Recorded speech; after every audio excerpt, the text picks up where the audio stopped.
কথা আমার খুব মনে পড়ছে, মরহুম কমরুদ্দিন সাহেবের কথা। এই মানুষটি, সে সময় আমি অসুস্থ ছিলাম, এবং এই মানুষটি যেভাবে তার সময়ের সব কিছু দিয়েছেন, সব কিছু দিয়ে আমাকে যেভাবে চিকিৎসার সাহায্য করেছিলেন, তার জন্য আমি তার এবং তার পরিবারকে কৃতজ্ঞতা জানাই। প্রিয় ভাই বোনেরা, আজকে আমাদের মহান বিজয় দিবস। এই বিজয় দিবসে প্রায় 55 বছর হয়ে গেল বাংলাদেশ স্বাধীন হয়েছে। 1971 সালে লক্ষ মানুষের আত্মত্যাগের বিনিময়ে, লক্ষ মা বোনের সম্মানের বিনিময়ে, বহু মানুষের পঙ্গুত্বের বিনিময়ে আমরা আমাদের এই প্রিয় মাতৃভূমি বাংলাদেশের স্বাধীনতা অর্জন করেছিলাম। প্রিয় ভাই বোনেরা, বাংলাদেশের মানুষ আজকে থেকে 55 বছর আগে যখন যুদ্ধে ঝাঁপিয়ে পড়েছিল, তাদের একটি প্রত্যাশা ছিল, আশা ছিল, আকাঙ্ক্ষা ছিল কিভাবে তারা নিজের দেশটিকে গড়ে তুলবে। আপনারা যারা আজকে বিদেশে আছেন, প্রবাসে আছেন, বিশেষ করে বিভিন্ন উন্নত দেশগুলোতে আপনারা আছেন, সেই দেশগুলোতে যেহেতু আমরা এখানে ঘরে উপস্থিত সকলে আমরা ইউকেতে আছি, আমরা যখন পথে বেরোই ঘর থেকে, পথগুলো যখন পরিষ্কার, মোটামুটিভাবে পরিষ্কার দেখি, আমরা যখন এখানে NHS এর হেলথ সুবিধা নিতে চাই, বা আমরা যখন অন্য অন্য সোশ্যাল সুবিধাগুলো পাই এই দেশের বৈধ নাগরিক যারা, তখন কিন্তু নিজের অজান্তেই আমরা চিন্তা করি যে আহা, আমাদের দেশটা যদি এমন হতো। আমরা চিন্তা করি না? প্রত্যেকটা মানুষ এখানে আমরা চিন্তা করি।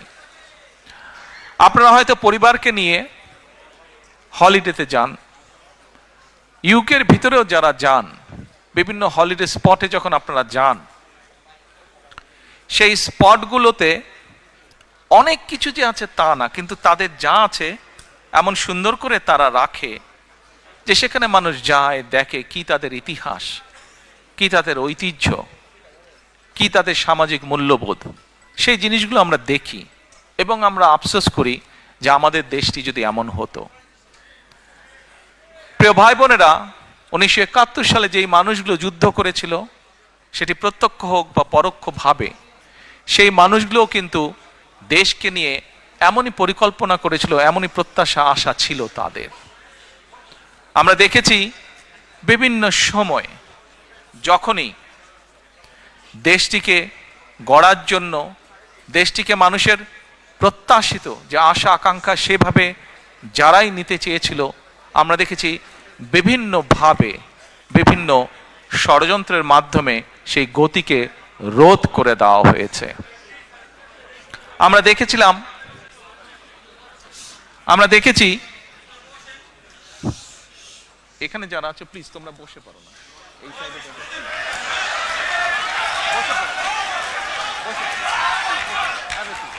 ফ্লোরে বসে পারো।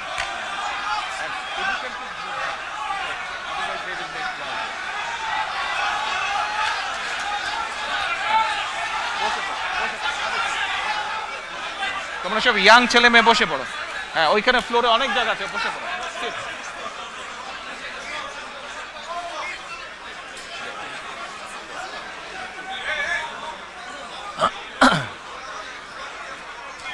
প্রিয়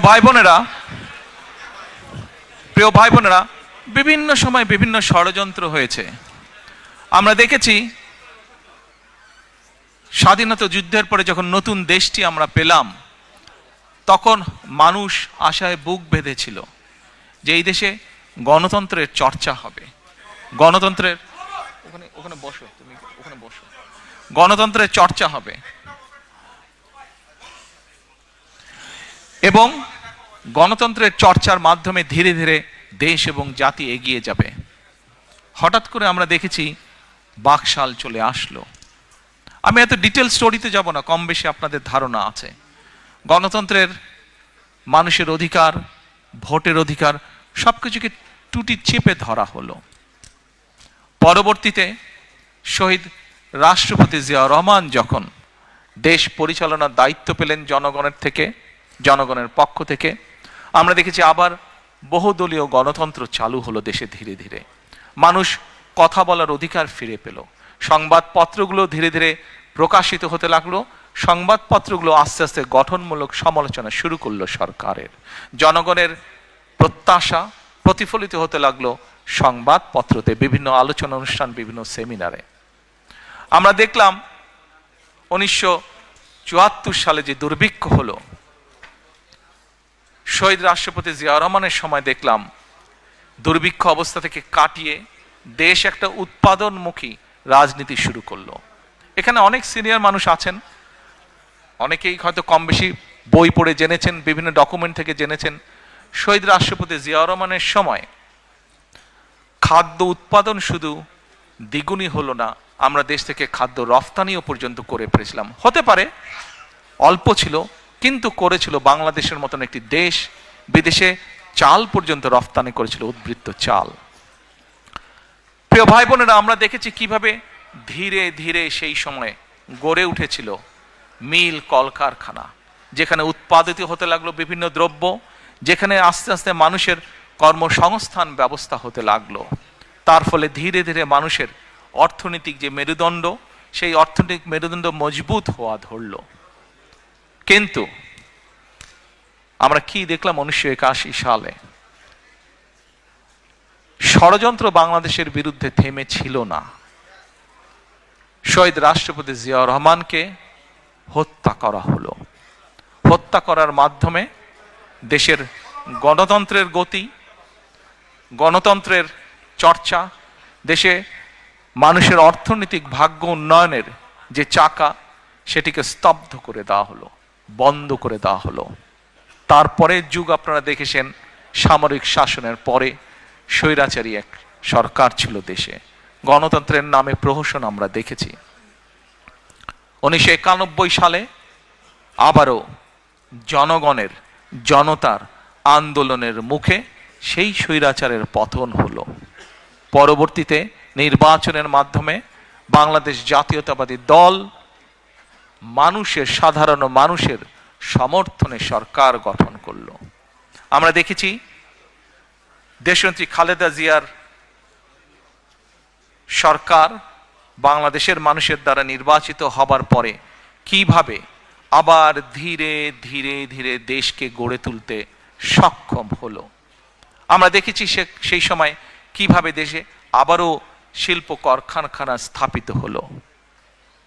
1996 সেই ষড়যন্ত্রমূলক নির্বাচনের মাধ্যমে এই যে পলাতক স্বৈরাচার, যারা গত 1 বছর আগে দেশ থেকে পালিয়ে গিয়েছে জনগণের আন্দোলনের মুখে, এরা যখন 96 সালে আসলো, তখন সংসদে একদিন তাদেরই তৎকালীন যে শিল্পমন্ত্রী ছিল, তার নিজের বক্তব্য ছিল যে 91 থেকে 96 সাল পর্যন্ত দেশনেত্রী খালেদা জিয়া যখন দেশ পরিচালনার দায়িত্বে ছিলেন, তখন দেশে 84,000 শিল্প কলকারখানা প্রতিষ্ঠিত হয়েছিল।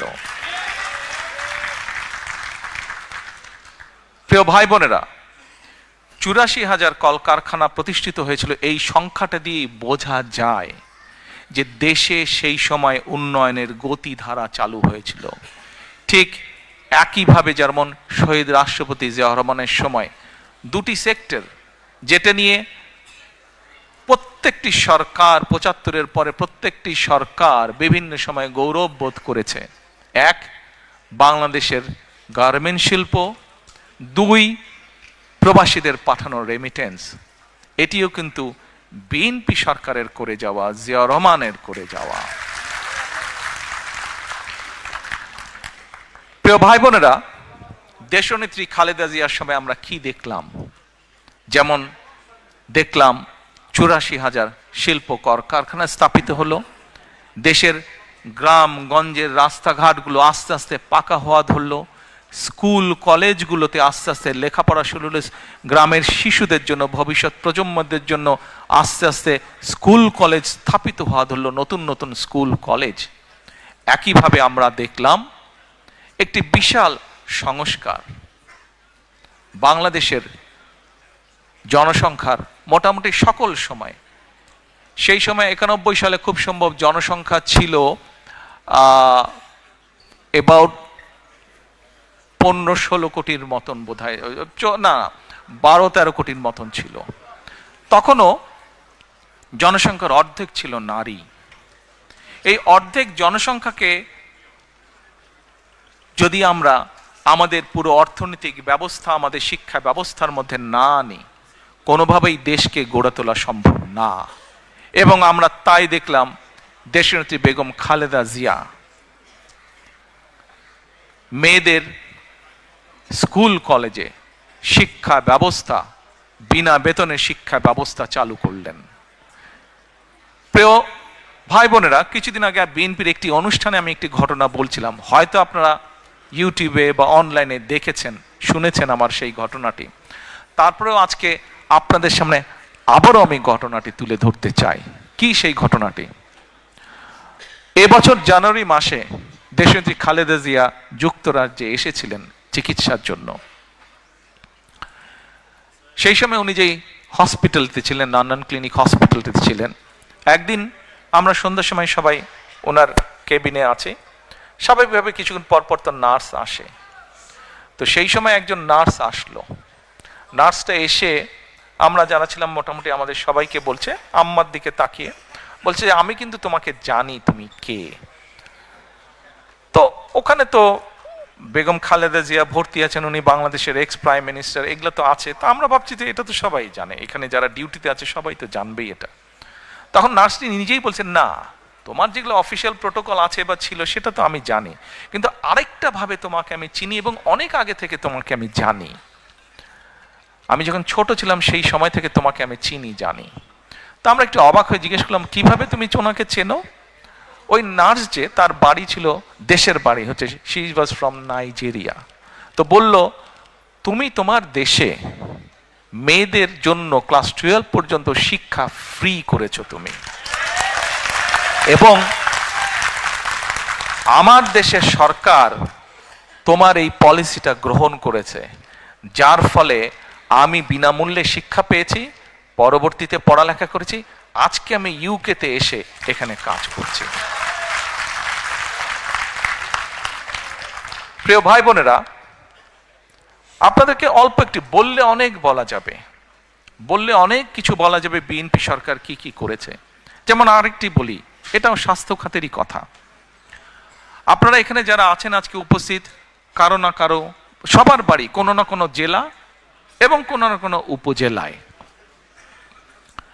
আপনাদের সবারই যখন দেশে যান, গিয়েছেন, দেখছেন, এই উপজেলায় 51 বেডের একটি উপজেলা স্বাস্থ্য কমপ্লেক্স আছে।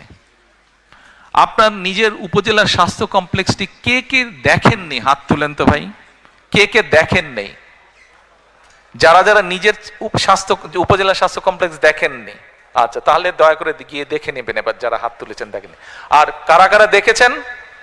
এই দেখেন, মেজরিটি মানুষ দেখেছেন, ধন্যবাদ, থ্যাংক ইউ সো মাচ। এখন এই যে উপজেলা স্বাস্থ্য কমপ্লেক্স, এই উপজেলা 51 বেডের যেটা, এটির 31 বেড করেছিলেন শহীদ রাষ্ট্রপতি জিয়া রহমান, তার আগে ওখানে কিচ্ছু ছিল না। এবং পরবর্তীতে যেই 20 বেড অ্যাড হয়েছে, পরবর্তীটা করেছে আপনাদের সরকার, দেশনেত্রী খালেদা জিয়া সরকার।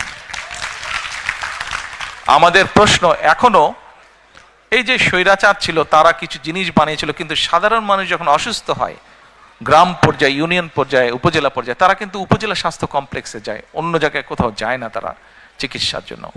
তার মানে মানুষ, প্রান্তিক মানুষ চিকিৎসার জন্য যতটুকু সুবিধা পাচ্ছে, তারা যে যাচ্ছে, তারা কিন্তু সেই বিএনপি যে করে আসছে সেখানেই তারা যাচ্ছে।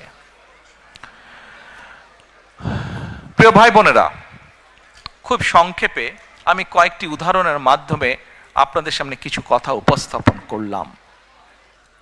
আমরা বিগত 16 বছর, 2008 থেকে এবং বিশেষ করে 14 সালের পর থেকে 5ই আগস্ট, 4 আগস্ট পর্যন্ত বাংলাদেশ জাতীয়তাবাদী দল বাংলাদেশ জাতীয়তাবাদী দলের লক্ষ লক্ষ নেতা কর্মী রাজপথে ছিলাম। আমরা কেন রাজপথে ছিলাম? আমরা রাজপথে ছিলাম এই দেশের মানুষের রাজনৈতিক অধিকার, কথা বলার অধিকার, ভোটের অধিকার প্রতিষ্ঠা করার জন্য। আমাদের সাথে আমরা যে শুধু একা ছিলাম তা না, আমাদের সাথে আরো কিছু রাজনৈতিক দল ছিল। কে ছোট কে বড় সেটি কথা না, মূল কথাটি হচ্ছে অত্যাচার, নির্যাতন, অবৈধ ক্ষমতা দখলদারির বিরুদ্ধে আমরা বিএনপি সহ অনেকগুলো রাজনৈতিক দল সে সময় রাজপথে ছিলাম। এই রাজপথে থাকতে গিয়ে আমাদের হাজারের মতন নেতাকর্মী গুমের শিকার হয়েছে, আরো হাজারেরও বেশি নেতাকর্মী খুনের শিকার হয়েছে। আমাদের ৬০ লক্ষের মতন নেতাকর্মী বিভিন্ন নির্যাতন, অত্যাচার, হামলার শিকার হয়েছে। আপনাদের মধ্যে হয়তো এখানে বহু মানুষ আছেন যারা নির্যাতনে অত্যাচারিত হয়ে দেশ থেকে এখানে চলে আসতে বাধ্য হয়েছিলেন। শুধু ইউকে না, ইউরোপের বহু দেশে আছে, মধ্যপ্রাচ্যের বহু দেশে আছে, মালয়েশিয়ায় বহু দেশ আছে, আমেরিকায় বহু দেশে বহু আমাদের নেতাকর্মী আছে যারা হয়তো বাধ্য হয়ে চলে গিয়েছিল দেশ ছেড়ে। প্রিয় ভাই বোনেরা, যুগেরও বেশি সময় ধরে বাংলাদেশ জাতীয়তাবাদী দল আন্দোলন করেছে। আমরা ৫ই আগস্ট যেই স্বৈরাচারকে বাংলাদেশ থেকে বিদায় করেছি, ঝেঁটিয়ে বের করে দেওয়া হয়েছে দেশ থেকে, জনগণের ভয় যে পালিয়ে গিয়েছে দেশ থেকে, এটির ক্রেডিট, এটির অর্জন কোনো রাজনৈতিক দলের নয়। এটির অর্জন সম্পূর্ণভাবে বাংলাদেশের সাধারণ মানুষের ক্রেডিট।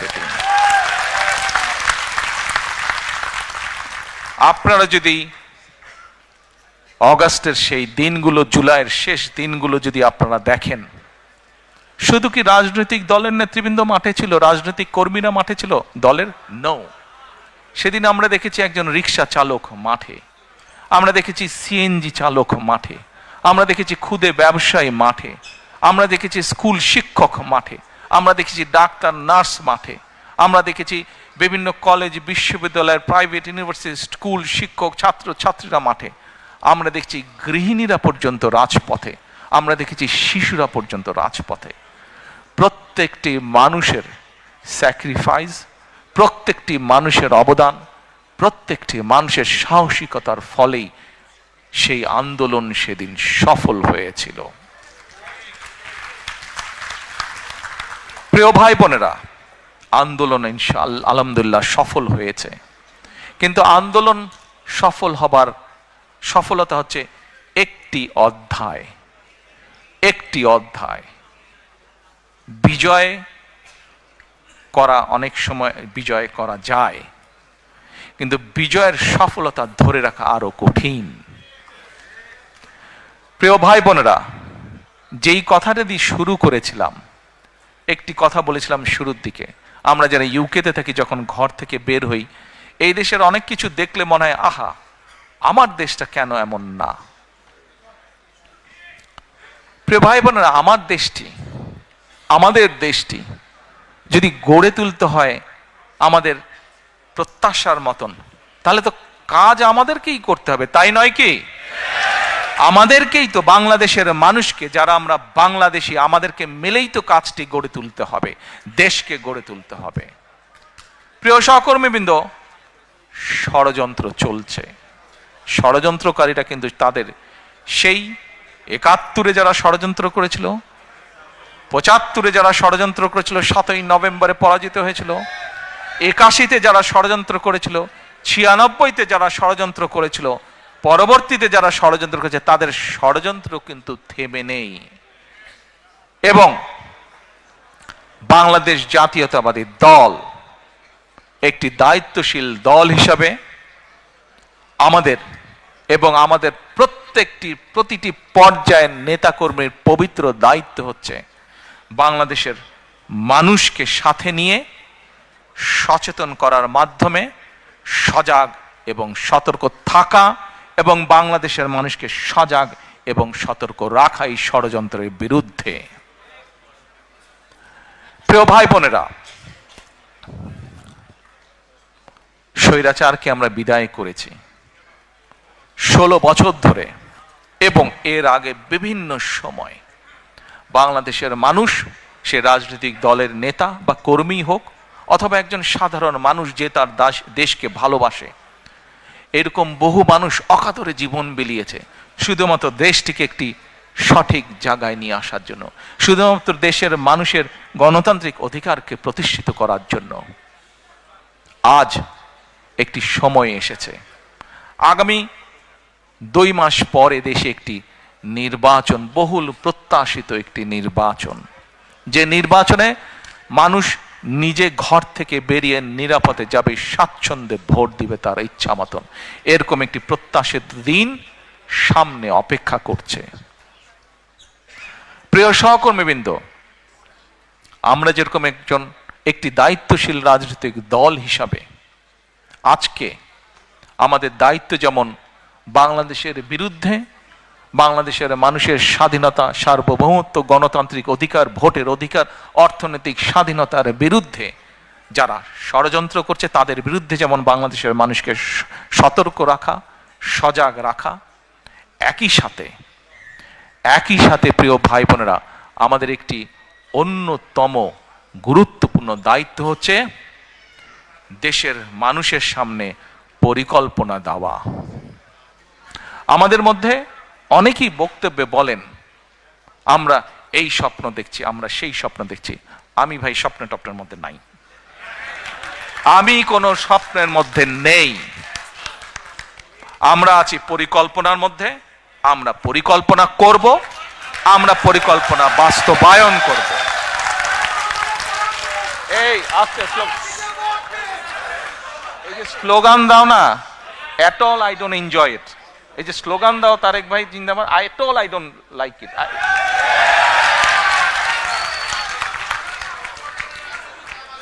আচ্ছা, এখন আমরা কোনো স্বপ্নের মধ্যে থাকতে চাই না। স্বপ্ন দেখতে দেখতে দেশ থেকে প্রতি বছর $16 বিলিয়ন পাচার হয়ে গিয়েছে।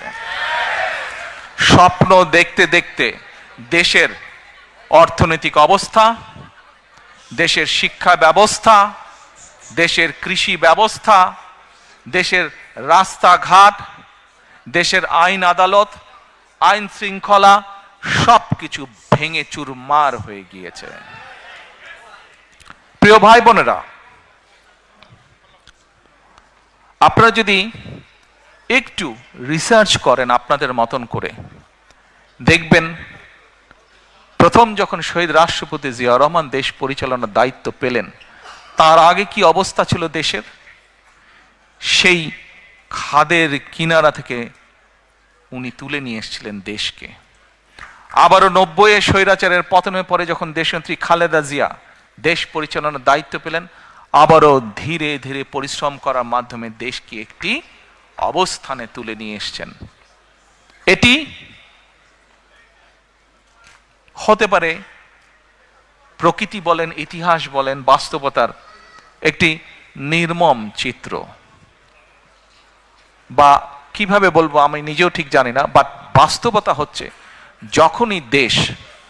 যখনই এই দেশের স্বাধীনতা, সার্বভৌমত্ব হুমকির সম্মুখীন পড়েছে, যখনই এই দেশের স্বাস্থ্য ব্যবস্থা বলেন, অর্থনৈতিক ব্যবস্থা বলেন, সবকিছু ভেঙে পড়ার উপক্রম হয়েছে, তখনই সেই দায়িত্বটা, সেই কঠিন দায়িত্বটা এসে পড়ে বিএনপির উপরে। প্রিয় ভাই বোনেরা, আমরা দৃঢ়ভাবে বিশ্বাস করি বাংলাদেশ জাতীয়তাবাদী দল বিএনপির প্রতিটি নেতাকর্মী, শহীদ জিয়া, দেশনেত্রী খালেদা জিয়ার প্রতিটি সৈনিক, আমরা দৃঢ়ভাবে বিশ্বাস করি যে ইনশাল্লাহ আগামী ফেব্রুয়ারি মাসে যে নির্বাচন, সেই নির্বাচনে বাংলাদেশের মানুষের সমর্থন নিয়ে বাংলাদেশ জাতীয়তাবাদী দল সরকার গঠন করতে সক্ষম হবে। এক মিনিট, সমস্যা তো তারপরে, বিপদ কিন্তু তারপরে। আপনারা যারা খুব খুশিতে তালি দিলেন, হ্যাঁ খুশি আপনারা হতেই পারেন, দেশের মানুষের সমর্থন নিয়ে যদি আমরা ইনশাল্লাহ সরকার গঠন করতে পারি, অবশ্যই আমরা দেশের মানুষের কাছে প্রতি যেরকম আমাদের কৃতজ্ঞতা থাকবে, একইভাবে তাদের কাছে আমাদের দায়বদ্ধতা থাকবে, জবাবদিহিতা থাকবে। এই মুহূর্তে দেশের যে শিক্ষা ব্যবস্থা, দেশের যে স্বাস্থ্য ব্যবস্থা, দেশের যে অর্থনৈতিক ব্যবস্থা, ব্যবসা বাণিজ্যের যে অবস্থা, ব্যাংকগুলোর যে অবস্থা, প্রত্যেকটি বিষয়, ইউ নেম এনি সাবজেক্ট, যেই অবস্থা প্রত্যেকটি মানুষের সাথে রিলেট করে, মানুষের জীবনযাত্রার সাথে রিলেট করে, প্রত্যেকটি অবস্থার অত্যন্ত শোচনীয় অবস্থা, প্রত্যেকটি ক্ষেত্রে অত্যন্ত শোচনীয় অবস্থা। আমরা বিশ্বাস করি, আমরা শহীদ জিয়া, দেশনেত্রী খালেদা জিয়ার সৈনিক যারা, আমরা বিশ্বাস করি ইনশাল্লাহ মানুষের সমর্থন নিয়ে আমরা সরকার গঠন করতে সক্ষম হব। কিন্তু সামনের পথ অসম্ভব অসম্ভব কঠিন,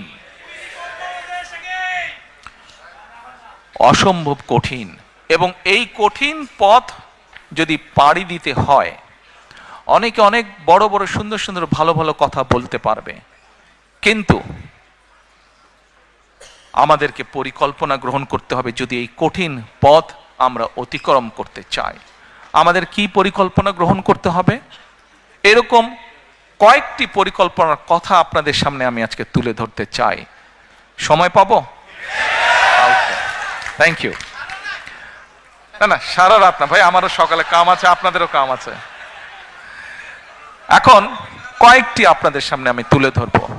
আপনাদের নিশ্চয়ই মনে আছে প্রিয় ভাই বোনেরা, আপনাদের নিশ্চয়ই মনে আছে আজকে থেকে যখন বাংলাদেশের মানুষের, বাংলাদেশের ঘাড়ে ওই পলাতক পতিত স্বৈরাচার চেপে বসেছিল, ঠিক সেই সময় আপনাদের দল বিএনপি বাংলাদেশে আজকে থেকে প্রায় 2.5 বছর আগে, তখন কেউ জানতো না যে কবে, আমরা প্রত্যেকে দৃঢ়ভাবে আত্মবিশ্বাসী ছিলাম যে স্বৈরাচারকে পড়তে হবে, তাকে চলে যেতে হবে।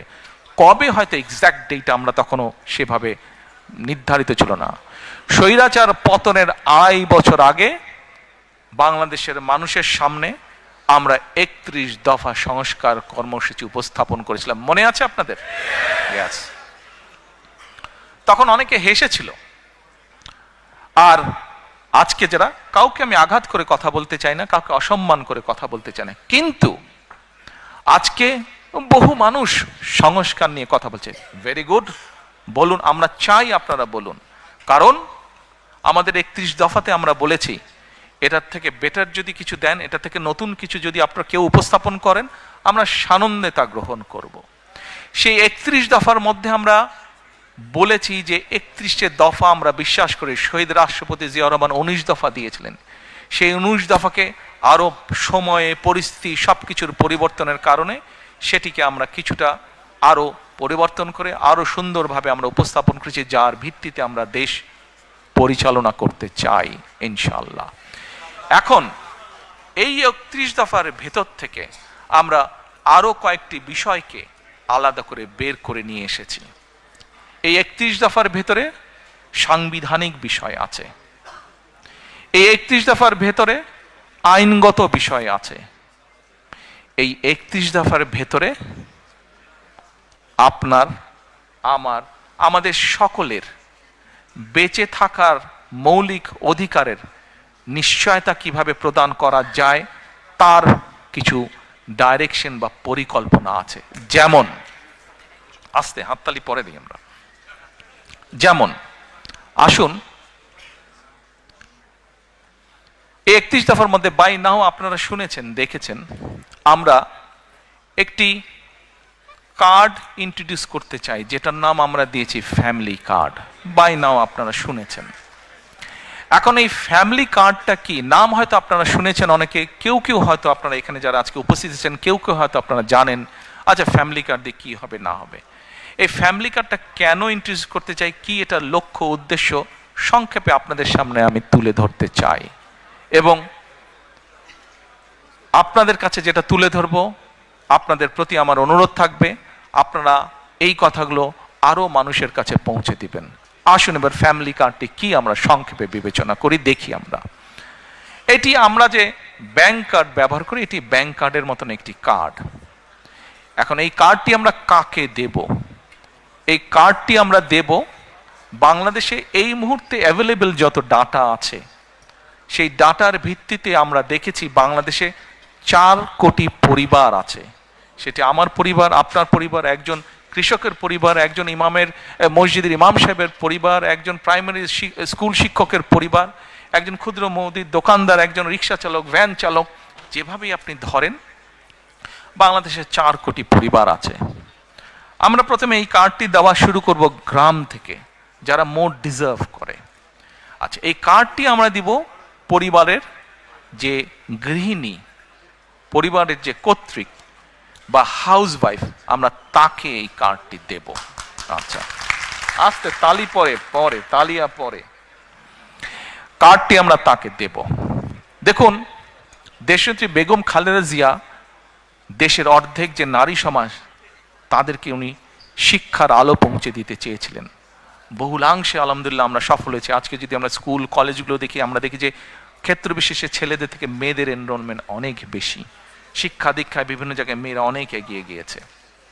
নেপোলিয়ন বলেছিল, আমাকে শিক্ষিত মা দাও, আমি তোমাদেরকে শিক্ষিত জাতি দেব। প্রিয় ভাই বোনেরা, এই কার্ডটি ইনিশিয়ালি আমরা ধীরে ধীরে 4 কোটি পরিবারের, আমাদের প্ল্যান অনুযায়ী 4 কোটি পরিবারকে দেব। বাট এই 4 কোটি পরিবারের মধ্যে আমিও আছি, আমার স্ত্রী ডক্টর জুবাইদাও আছেন। কিন্তু ডক্টর জুবাইদা এই কার্ডটি নেবেন না। কেন? কারণ এই কার্ডটি থেকে রাষ্ট্র বা সরকার যেই সুবিধা দেবে একটি পরিবারকে, আলহামদুলিল্লাহ ডক্টর জুবাইদার এটি প্রয়োজন নেই। এখানে আপনারা যারা আছেন, আপনাদের এখানে আমাদের বহু বোন উপস্থিত আছেন, তাদের কারোরই অর্থনৈতিক অবস্থা এমন না যে সেই কার্ডটি প্রয়োজন। এইভাবে বাংলাদেশের 4 কোটির মধ্যে আমরা মনে করি বহু পরিবার আছে যাদের প্রয়োজন নেই, কাজেই তারা এই সুবিধাটা নেবেন না। তার ফলে যেটা হবে, আমরা যারা সঠিক মানুষ, এটি কিন্তু আমরা জেনারেল রাখছি, কার্ডটা ইউনিভার্সাল রাখছি। বাংলাদেশে বিভিন্ন সামাজিক সোশ্যাল নেটওয়ার্ক যেগুলো ফ্যাসিলিটি আছে, যেগুলো বেনিফিটস আছে, বিভিন্ন ক্যাটাগরি থাকে। এবং আমরা রিসার্চ করে দেখেছি যে ক্যাটাগরি, এরকম বিভিন্ন ক্যাটাগরি থাকলেই কারাপশনের প্রবাবিলিটি বেড়ে যায়। কারাপশনের প্রবাবিলিটি বেড়ে যায়, পলিটিক্যাল ইনফ্লুয়েন্স হয়, তখন ওইখানে কারাপশন তৈরি হয়। সেজন্য বিষয়টাকে আমরা জেনারেল রাখছি। আচ্ছা, এই কার্ডটি আমরা মহিলাদেরকে দেব। আমরা এর মধ্যে কতগুলো 10টা স্পট, সরকারের কিছু নিয়ম আছে, আপনি হুট করেই চালু করতে পারবেন না, পাইলট প্রজেক্ট করতে হয় সরকারকে। এই কার্ডটির মধ্যে আমরা 2টো উপায় রেখেছি। 2 থেকে 2,500 টাকা পর্যন্ত আমরা কিছু মহিলা বা পরিবারকে বা হাউসওয়াইফকে আমরা দেব, আর 2,500 টাকার সম পরিমাণ খাদ্য সহায়তা আমরা দেব। পাইলট প্রজেক্টের মাধ্যমে আমরা দেখব যে 3 থেকে 6 মাস যে কোন পরিবারগুলোর কতটুকু উন্নতি হচ্ছে, কিভাবে পরিবর্তন হচ্ছে। যেটা বেটার হবে, যদি ক্যাশে বেটার হয় আমরা ক্যাশ দেব, যে যদি খাদ্য সহায়তা দিয়ে বেটার হয় তাহলে আমরা খাদ্য সহায়তা দেব। আচ্ছা, এর ভিতরে অলরেডি আমরা কাজ করেছি। আপনারা বলতে পারেন, হয়তো কেউ জিজ্ঞেস করতে পারেন যে you see if you keep on talking I cannot talk.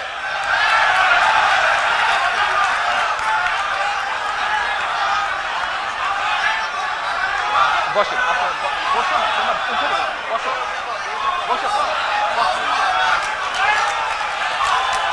আস্তে আস্তে আস্তে আস্তে আস্তে আস্তে আস্তে আস্তে। আচ্ছা, এখন আপনাদেরকে যে পরিকল্পনা, 1 মিনিট ভাইরা, 1 মিনিট ভাইরা, ভাই please have a seat, you are a tall man, everyone can see you, sit. আপনাদেরকে যে একটি ফ্যামিলি কার্ডের পরিকল্পনা বলুন বা গল্পই বলুন, যা বলছি ভালো লাগছে শুনতে? কন্টিনিউ করব? ওকে, ঠিক আছে। তা এখন এই কার্ডের আপনারা হয়তো কেউ জিজ্ঞেস করতে পারেন যে ভাই দলের লোকজন দিয়ে করলেন, তাদের রিসার্চ আর কতটুকু কারেক্ট হবে? এখানেই ভুল। শুধুমাত্র দলের লোক দিয়ে আমরা রিসার্চ করিনি। এই সবের কাজে, এই ধরনের কাজে যারা এক্সপার্ট আছেন, এক্সপার্টিজ আছেন, যারা প্রফেশনালস আছে, এরকম একটা টিম দিয়ে আমরা এই কাজটি তৈরি করেছি। এবং এরই ভিতরে আমাদের কাছে যতটুকু, would you like to come here and speak?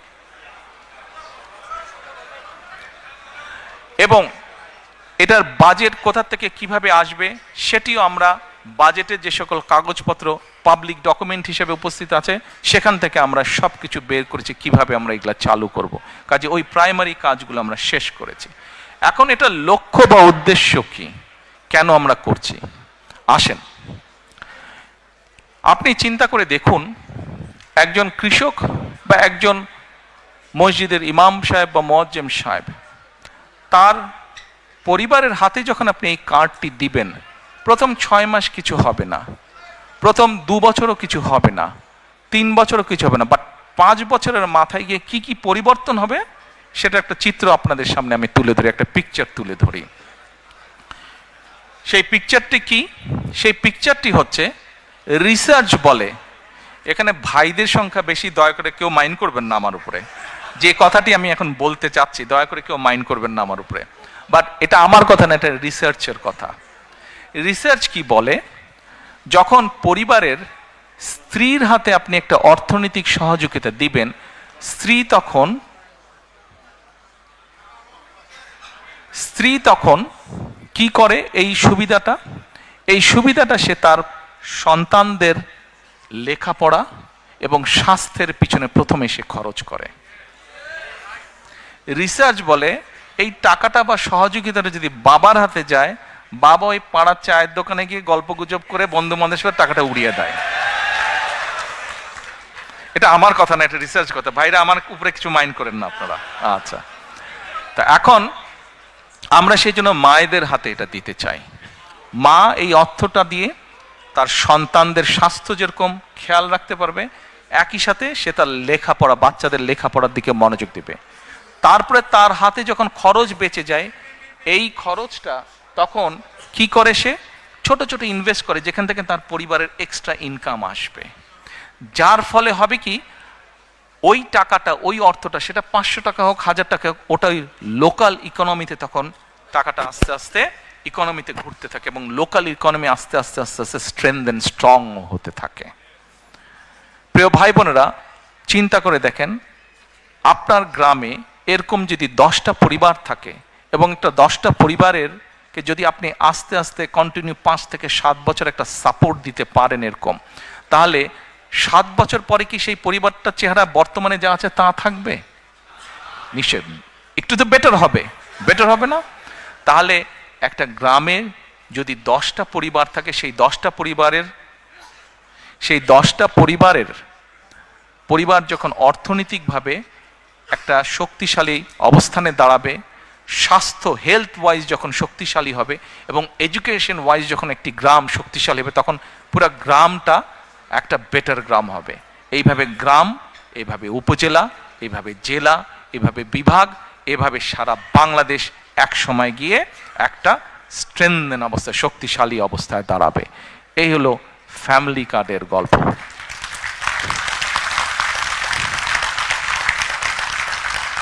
এই ফ্যামিলি কার্ড কিন্তু স্বপ্ন না, এটা হচ্ছে পরিকল্পনা, এবং ইনশাল্লাহ এই পরিকল্পনা আমরা বাস্তবায়ন করব। আমরা যদি 4 কোটি পরিবারের অন্তত 30 to 40% কাছেও রিচ করতে পারি, তাহলেও ইনশাল্লাহ বাংলাদেশের চেহারার একটা বিরাট পরিবর্তন হবে। আমাদের লক্ষ্য কাউকে মিলিয়নিয়ার বানানো না, কিন্তু আমাদের লক্ষ্য বাংলাদেশের 4 কোটি পরিবারের প্রত্যেকটি পরিবার যেন সুন্দরভাবে, ডিসেন্ট ভাবে বেঁচে থাকতে পারে, দাঁড়াতে পারে। এটি হচ্ছে আমাদের লক্ষ্য। এবার আসুন আরেকটি পরিকল্পনার কথা আপনাদেরকে বলি। কৃষক কার্ড, বাই নাও এর মধ্যে অনেকেই শুনেছেন, অনলাইনে বিভিন্নভাবে, ফেসবুকে বিভিন্নভাবে দেখেছেন।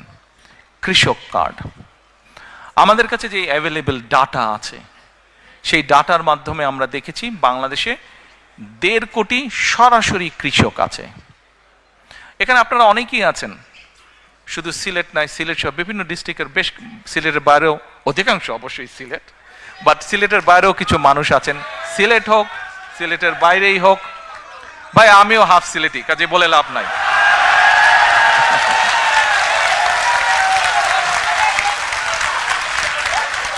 আচ্ছা,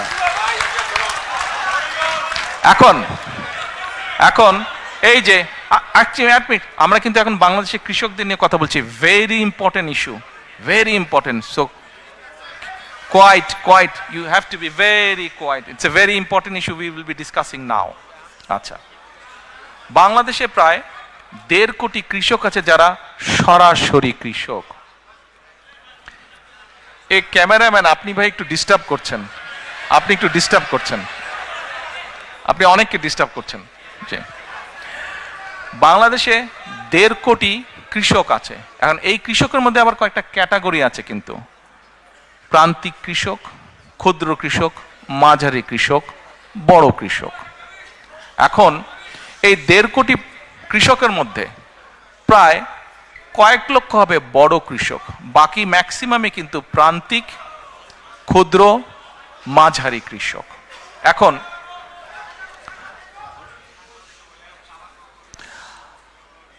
আপনাদের মধ্যেও অনেকেই কৃষক আছেন কিন্তু সরাসরি কৃষক না, হয়তো আপনার জমি আছে, আপনি কারো কাছে বর্গা দিয়ে দিয়েছেন, তাই না? মানে কাউকে দিয়ে দিয়েছেন, লিজ দিয়েছেন জমিটা, যে তুমি চাষবাস করো, ঠিক আছে, এন্ড অফ দ্য ইয়ার তুমি আমাকে এরকম একটা অ্যামাউন্ট দিও। অনেকেই আছেন এখানে। কিন্তু আমরা যেটা করতে চাইছি, এই কৃষক কার্ডটা হবে ব্যাংক কার্ডের মতনই, ওটাতে একটা চিপ থাকবে, এবং আমরা বাংলাদেশে যত কৃষি জমি যা আছে সবগুলাকে একটা সার্ভারের ভিতরে আমরা নিয়ে আসব। কোন কৃষক কোথায়, তার নাম কি, সে কতটুকু জমি ওন করছে, নাকি সেটার সে লিজ নিয়েছে, লিজ নেক অথবা ওন করুক, সেটাতে সে কি কি চাষ করছে। কোনো জায়গায় বছরে 2টো ক্রপ হয়, কোনো জায়গায় বছরে 3টে ক্রপ হয়, কোনো জায়গায় 1টা ক্রপ হয়। কাজেই তার কোন কি ক্রপ হচ্ছে সেই হিসাবও আমরা পুরা রেডি করব। আচ্ছা, এখন রেডি করে যেটা আমাদের টার্গেট বা এইম, আমাদের যার একটা হয়তো একটা হচ্ছে ফসল, যার 2টো হচ্ছে, তাকে আমরা যে কোনো একটা ফসলের ফুল সাপোর্টটা দেওয়ার চেষ্টা করব। তাকে আমরা তার যেটা রিকোয়ার্ড সিড, ফার্টিলাইজার, পেস্টিসাইড, এই পুরা সাপোর্টটা তাকে আমরা দেব 5 to 7 years টাইম। এবং আমাদের রিসার্চ আমাদেরকে বলছে যে 5 to 7 years ধরে যদি আমরা এই সাপোর্টটা মোটামুটিভাবে কন্টিনিউ করতে পারি, তাহলে কৃষকদের যে অর্থনৈতিক মেরুদণ্ড, ইকোনমিক স্ট্রেংথ, এটা স্ট্রং হবে। আজকের যে ক্ষুদ্র কৃষক হয়তো সে মাঝারি কৃষক হবে, যে প্রান্তিক কৃষক সে ক্ষুদ্র কৃষক হবে। যদি নাও হয়, অন্তত তার অবস্থার পরিবর্তন হবে, তার প্রোডাকশন বাড়বে। আমরা এই যে প্রায় পত্রপত্রিকায় নিউজ পড়ি যে এই দ্রব্যের দাম বেড়ে গেছে, নিত্য প্রয়োজনীয় ওই দ্রব্যের দাম বেড়ে গেছে। দেখুন, বাংলাদেশের মানুষ জনসংখ্যা প্রায় 20 কোটি প্লাস মাইনাস মিনিমাম। এই জনসংখ্যাকে যদি আপনার ফুড সাপ্লাই দিতে হয়, আমাদেরকে অবশ্যই আমাদেরকে এগ্রিকালচারের প্রোডাকশন বাড়াতে হবে। আমরা এগ্রিকালচার প্রোডাকশন যদি না বাড়াই, কোনোভাবেই কিচ্ছু করা যাবে না। আচ্ছা, এর মধ্যে আমাদের আরেকটি প্রোগ্রাম আছে এই কৃষক কার্ডের ভিতরে। 10টা ফ্যাসিলিটি আমরা দেব। যেমন অনেক সময় বিভিন্ন জায়গায় বন্যা হচ্ছে, বিভিন্ন জায়গায় দুর্যোগ, বৃষ্টি, ঝড় হচ্ছে। আমরা এর ভিতরে এক ভদ্রলোকের সাথে কথা বলছি, বাংলাদেশি ভদ্রলোক, উনি এই ক্লাইমেট নিয়ে কাজ করে, উনি অস্ট্রেলিয়াতে থাকেন। এখন তোমার উপজেলা কোনটা? বালাগঞ্জ। তোমার ইউনিয়ন? পূর্ব গৌরীপুর। বালাগঞ্জের পূর্ব গৌরীপুর। এখন ওখানে ধরেন একজন কৃষক ডিসাইড করলো যে সে কালকে সার দিবে, ফার্টিলাইজার দিবে, কিন্তু কালকে বৃষ্টি যদি হয় তাহলে ফার্টিলাইজার সব ওয়াশ আউট হয়ে যাবে, তাতে তার ফাইন্যান্সিয়ালি লস হবে। আমরা যে জিনিসটা প্ল্যান করছি, যেহেতু আমরা পুরো সার্ভার ভিতরে পুরা একদম ম্যাপিং করে, জোনিং করে আমরা নিয়ে আসব, এবং তাদেরকে আমরা স্মার্টফোনের মাধ্যমে সিস্টেম, আমরা অ্যাপ দিয়ে দিব আস্তে আস্তে। একবারে we can do that, gradually we will do that. আমরা করব, সে তখন ওই সিস্টেমে সে নক করবে। সিস্টেমে নক করলে তখন বালাগঞ্জের ওই পূর্ব গৌরীপুর, ওইখানে ওই কৃষক কিন্তু দেখতে পাবে যে কালকে বৃষ্টি হচ্ছে কি হচ্ছে না, হি উইল নো দ্যাট। আমরা এই ডিটেল পর্যন্ত আমরা কাজ করেছি। বাংলাদেশের মানুষ তাদের সমর্থন দিলে, আমরা ইনশাল্লাহ সরকার গঠনে সক্ষম হলে, gradually we will build this system. তার লোন, বিভিন্ন এখন লোন নিতে গেলে বিভিন্ন রকম সমস্যা হয় কৃষকদের।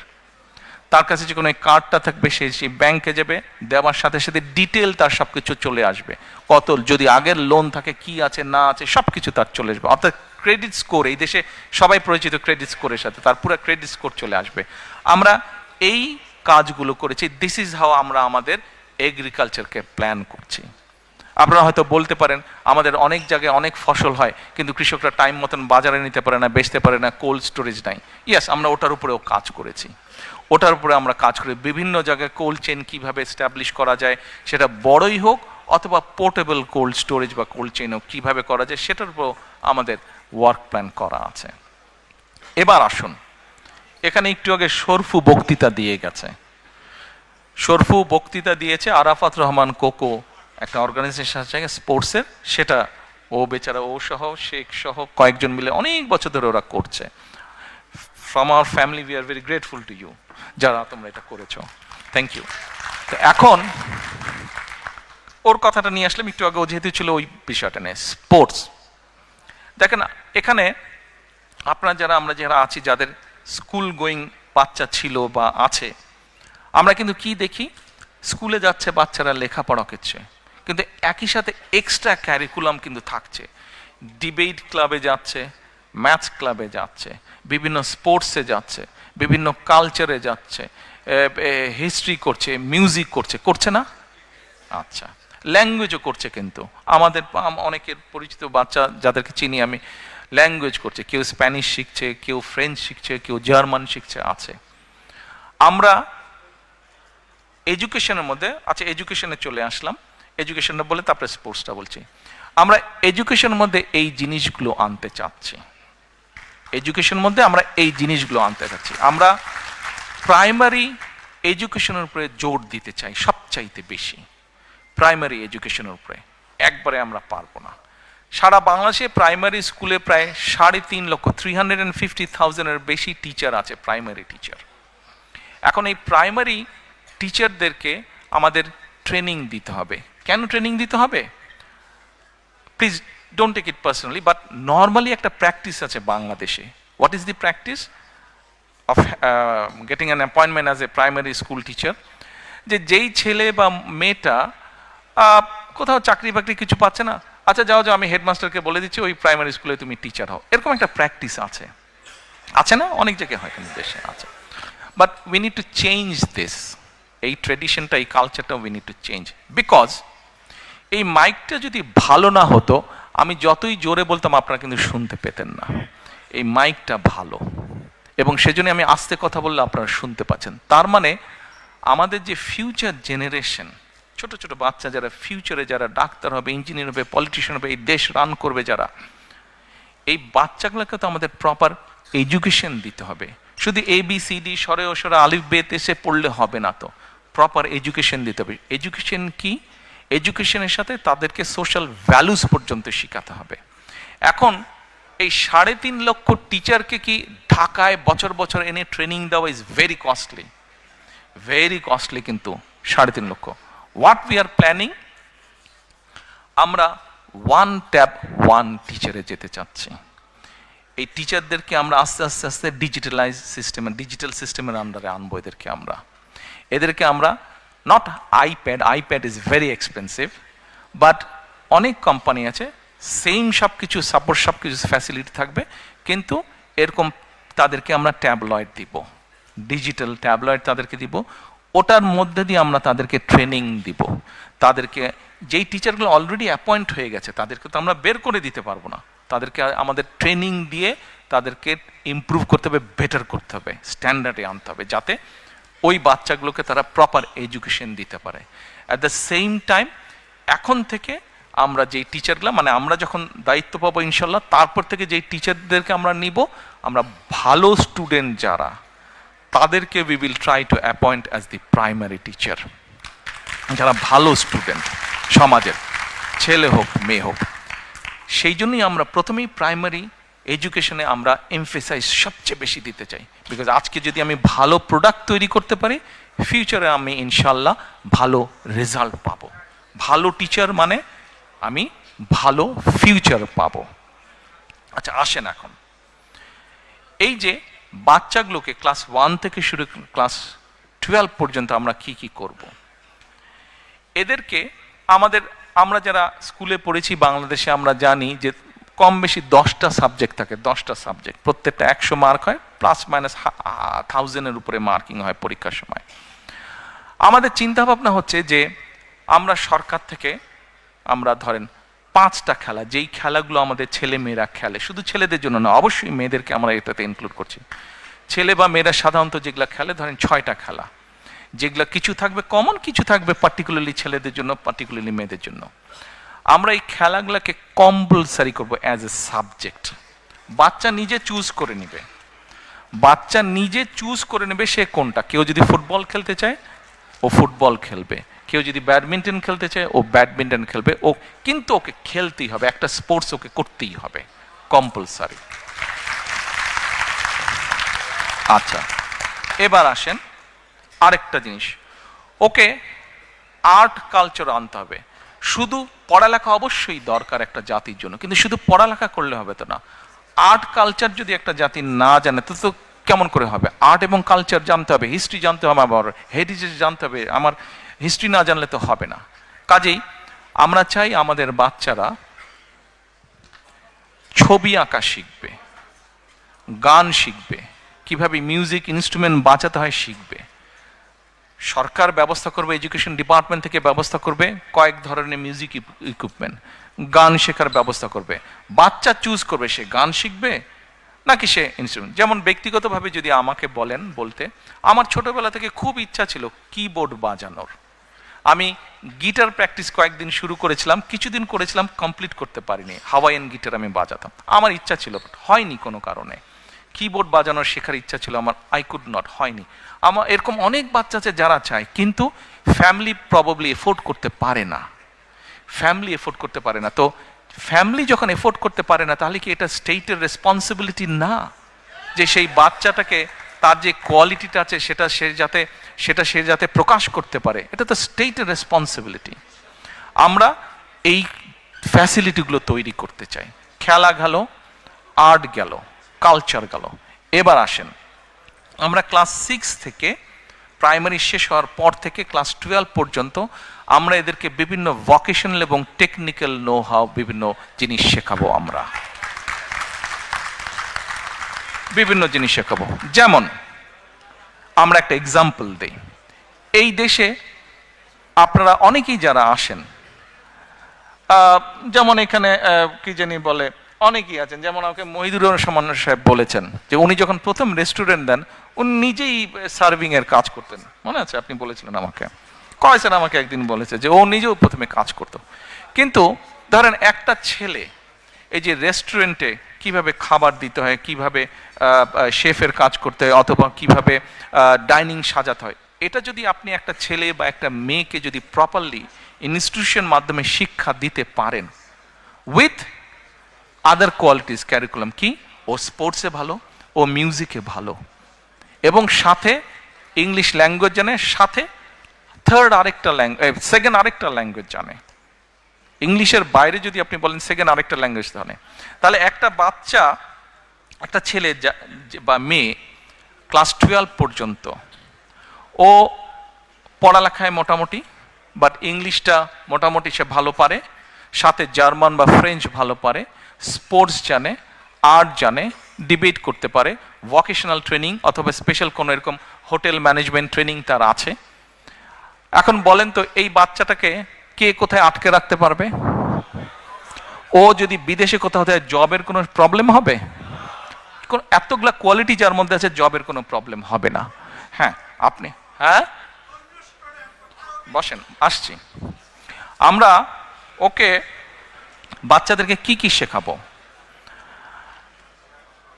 আমাকে যদি এই মুহূর্তে বলেন, অনেকের মধ্যে হয়তো ইটালিতে গিয়েছেন, ইউরোপের আরো অনেকগুলো দেশ। বাংলাদেশের পপুলেশন যদি আমরা ডাইনামিকটা দেখি, তাহলে আমরা দেখব কি ইয়াং জেনারেশনের সংখ্যা বেশি, এল্ডারলি জেনারেশনের সংখ্যা কম। কিন্তু আমরা ইউরোপের অনেক দেশে আমরা যদি যাই, আমরা দেখব যে এল্ডারলি জনসংখ্যা বেশি, ইয়াং জেনারেশন কম। ইভেন ইটালিতে গ্রামের পর গ্রাম খালি হয়ে যাচ্ছে, জাপানে গ্রামের পর গ্রাম খালি হয়ে যাচ্ছে, ইভেন চায়নাতে এই সমস্যা শুরু হয়েছে। এখন ধরেন একটা ছেলে বা মেয়ে ইটালিয়ান ল্যাঙ্গুয়েজ পারে, ইংলিশ তো পারেই, জাপানিজ ল্যাঙ্গুয়েজ পারে, তাহলে এই বাচ্চাটা যখন যাবে উইথ আদার কোয়ালিফিকেশন, ওকে কে আটকে রাখবে? আমরা সেই জন্য চিন্তা করেছি, আমরা যেই সাবজেক্টগুলো, ল্যাঙ্গুয়েজ কোর্সগুলো অ্যাড করব। ভালো লাগছে? কন্টিনিউ করব? আমরা তাদেরকে German, French, Japanese, Mandarin and Arabic, এই কয়টা। আচ্ছা, বলতে পারেন অ্যারাবিক কেন? বাংলাদেশে বছরে 8 থেকে 10 লক্ষ মানুষ বিদেশে যাচ্ছে। এই 8 থেকে 10 লক্ষের মতন প্রায় 7 লক্ষ মানুষ মিডল ইস্টে যাচ্ছে। কিন্তু আনফর্চুনেটলি এই 7 লক্ষ মানুষ খুব লো পে স্কেলের কাজ করছে। আমরা এটাকে একটা অর্গানাইজ ওয়েতে নিয়ে আসতে চাচ্ছি। যেই মানুষগুলো মিডল ইস্টে যাচ্ছে, তাদেরকে যদি আপনি মিডল ইস্টে যেই কাজগুলো হয়, যেই জবগুলো বেশি পাওয়া যায়, সেই রিলেটেড ট্রেনিংগুলো যদি তাদেরকে দিতে পারেন, সেই related training with the language আপনি যদি তাদেরকে রেডি করতে পারেন, তাহলে যে মাসে $100 বেতন পাচ্ছে, ইজিলি সে $500 বেতন পাবে। ভ্যালু অ্যাড হচ্ছে। যেমন নর্মালি আমরা জানি যে নোয়াখালী, চট্টগ্রাম এই দিকের লোকজন মিডল ইস্টে যাচ্ছে, কাজে আমরা একটা চিন্তা করি যে ওই জোনগুলোতে আমরা মিডল ইস্ট ওরিয়েন্টেড এবং অ্যারাবিক ল্যাঙ্গুয়েজের উপরে জোর দেব বেশি। আমরা জানি যে ফরিদপুর বেল্টের লোকজন মোস্টলি ইটালি এই দিকে থাকে, আমরা এই এলাকাগুলোতে ইটালিয়ান ল্যাঙ্গুয়েজ এবং এখানে যেই জব ওরিয়েন্টেড আছে, জবগুলো পাওয়া যায়, সেগুলোর ব্যাপারে আমরা ভোকেশনাল বা ট্রেনিং ইনস্টিটিউটগুলো রেডি করব। ঠিক এইভাবে যেই জোনগুলোতে হয়, সিলেট তো সবগুলাই পারে, ঠিক ওভাবে আমরা জিনিসটাকে সাজাবো। এবার আসেন, মোটামুটিভাবে এডুকেশনটা আপনাদের সামনে তুলে দিলাম। প্ল্যান, নো স্বপ্ন, অল দিজ আর প্ল্যানস। আচ্ছা, এবার আসেন স্পোর্টস। দেখুন, আমাদের কেন সবাইকে ডাক্তার, ইঞ্জিনিয়ার, আর্কিটেক্ট হতে হবে? আমাদের বাচ্চারা কি প্রফেশনাল স্পোর্টসম্যান হতে পারে না? এই যে লন্ডনে বিখ্যাত ফুটবল প্লেয়ার বেকহাম, সবাই পাগল হয়ে যাচ্ছে, তো প্রফেশনাল প্লেয়ার। দেখেন ও নাইটহুড পেয়েছে না? হ্যাঁ, হামজাকে দেখেন, তারপরে হ্যাঁ ওকে দেখেন, তারপরে তো এই যে প্রফেশনাল প্লেয়ার। আমাদের মেয়েরা দেখেন এশিয়ান ফুটবলে ভালো করছে, ছেলেরা ওয়ার্ল্ড ওয়াইড ক্রিকেটে ভালো করছে আমাদের। তাহলে আরো যে হাজার হাজার লক্ষ লক্ষ কোটি ছেলে মেয়ে আছে যারা উঠছে, কেন এদের মধ্যে থেকে প্রফেশনাল প্লেয়ার আমরা ক্রিয়েট করব না? আপনারা কি নতুন কুড়ি নামে একটা প্রোগ্রাম আছে ভাই, জানেন আপনারা? আচ্ছা, আমরা এই নতুন কুড়ি তো আছে, এটাকে আমরা যেমন আরো সুন্দর করে সাজাবো, একইভাবে নতুন কুড়ির মধ্যে আমরা নতুন করে স্পোর্ট আমরা চালু করব। এই স্পোর্ট চালু করার মাধ্যমে আমরা দেশের ভিতরে বিভিন্ন টাইপের খেলোয়াড় যারা আছে তাদেরকে আমরা বের করে নিয়ে আসব।